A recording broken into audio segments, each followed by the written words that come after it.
আসসালামু আলাইকুম বন্ধুরা, আজকের ভিডিওতে আমি দেখাবো কিভাবে সঠিক নিয়মে ইএমএস বডি ম্যাসাজার ব্যবহার করবেন।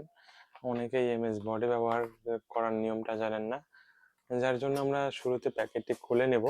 তবে আরেকটা বিষয় আমরা পরিষ্কার করে নিই, অনেকেই আছে যে এটা ডুপ্লিকেটটা কিনে প্রতারিত হচ্ছেন। যারা প্রোডাক্টটি নেবেন অরিজিনালটি চেনার জন্য সর্বপ্রথম দেখবেন যে এখানে কোয়ালিটি সার্টিফাইড লেখা থাকবে, এবং যেগুলা ডুপ্লিকেট সেগুলাতে কোয়ালিটি সার্টিফিকেট থাকবে না, এমন প্লেন থাকবে। আর যেটা অরিজিনাল সেটাতে কোয়ালিটি সার্টিফিকেট লেখা থাকবে। বিস্তারিত দেখে বুঝে তারপরে ক্রয় করবেন। এবং একটি মেশিনের সাথে থাকবে এমন প্যাড থাকবে দুইটা করে, যেটাতে অনেক ভালো মানের আটা যুক্ত থাকবে। আর যেগুলো ডুপ্লিকেট সেটার আটা থাকে একদম নর্মাল এবং ছোট সাইজের প্যাড হয়, যা দ্রুত নষ্ট হয়ে যায়। এবং একটি মেশিনের সাথে আমরা দুইটি করে এমন প্যাড পেয়ে যাব, সাথে পাবো একটি চার্জ করার জন্য চার্জার কেবল পেয়ে যাব, এবং পেয়ে যাবো আমরা সেই কাঙ্ক্ষিত মেশিনটি। আমরা যদি কাছে থেকে দেখি, এখানে দুইটা টিপ বোতাম আছে।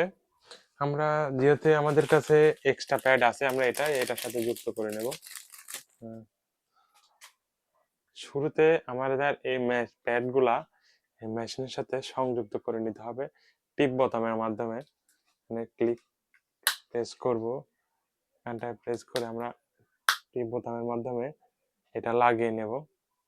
লাগানো হয়ে গেলে আমাদের এখানটায় কাজ থাকবে যে এই প্লাস বাটনে প্রেস করলে মেশিনটা অন হবে। আবারও যদি প্লাস বাটনে প্রেস করি তাহলে মেশিনটা কাজ করা শুরু করবে। এখানে আর কি 1 উঠেছে, 2, 3 এমন করে ক্রমাগত পাওয়ার বৃদ্ধি হবে এবং মাসাজের শক্তিটা আরো বেশি পাবে। এবং আমরা যদি এম বাটনে অর্থাৎ মাঝখানে বাটনটা যে প্রেস করি, তাহলে এটা বিট মোড থেকে নিচে আরেকটি মোডে আসবে। এমন 8টি মোড আছে, মোড পরিবর্তন হবে। আর যদি আমরা মাইনাস অর্থাৎ এই বাটনটা যদি প্রেস করি, সেক্ষেত্রে পাওয়ার কমবে, কমতে কমতে একসময় মেশিনটি বন্ধ হয়ে যাবে। যেহেতু আমরা এখানে সবই দেখলাম বিস্তারিত, এখন আমাদের যে আরেকটা বিষয় দেখতে হবে যে এই প্যাডের নিচে এইখানটায় পাতলা পলিথিন দিয়ে আঠাগুলাকে ঢেকে রাখা হয়, যার জন্য আমরা এই পাতলা পলিথিনগুলো তুলে নেব। পাতলা পলিথিনটা তুলে নেব।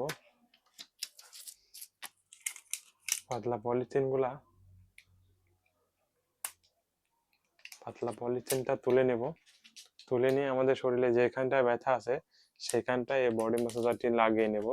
লাগানোর পরে আমাদের পূর্বের দেখানো নিয়ম অনুযায়ী প্লাস বাটনে প্রেস করে মেশিনটা অন করতে হবে। আবার প্লাস বাটনে প্রেস করলে মাসাজ শুরু করবে। এবং মোড পরিবর্তন করতে চাইলে আমাদের মাঝখানে বাটন এম বাটনে প্রেস করে মোড পরিবর্তন করতে হবে, এবং বন্ধ করতে হলে মাইনাস বাটনে প্রেস করে পাওয়ার কমতে কমতে একসময় বন্ধ হয়ে যাবে। এবং যাদের গুরুতর হার্টের সমস্যা এবং প্রেগনেন্সি সব হার্ডে প্রেস মেকার লাগানো আছে, তারা ডাক্তারের কাছে পরামর্শ নিয়ে তারপরে এই মেশিনটি ব্যবহার করবেন। ভিডিওটি ভালো লাগলে অবশ্যই লাইক, কমেন্ট এবং সাবস্ক্রাইব করে পাশে থাকবেন। ধন্যবাদ।